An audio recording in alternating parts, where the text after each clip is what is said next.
So I'm back to working on the RGV 250. This was like part 13, unlucky 13.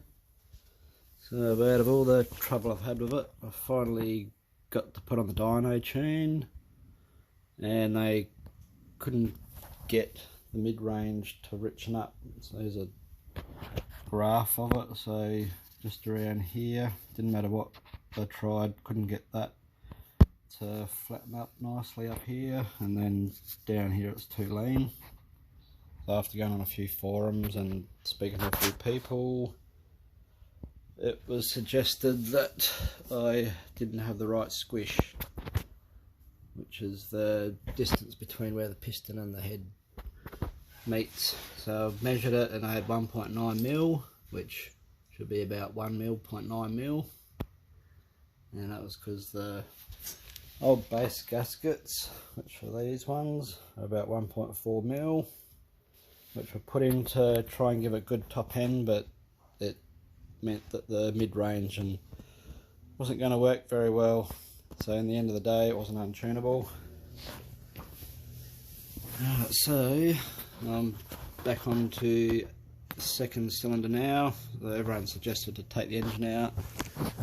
I've been able to get to it through the top, no worries, just by getting a few things out of the way, which I would have had to remove anyway to take the engine out.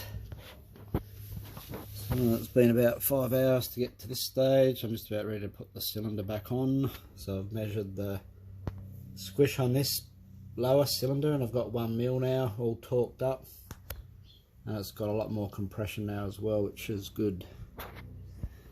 Yeah, I don't have much space to work on at the moment. I've got the fairings over there, all the YZs and the KTM, and then I've got the RM250 sitting there, and the exhaust pipes and all the nuts and bolts under here.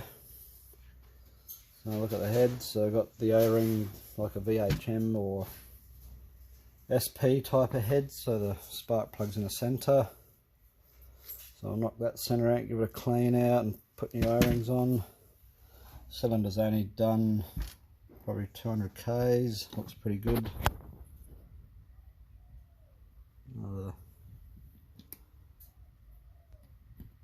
Power valves work alright,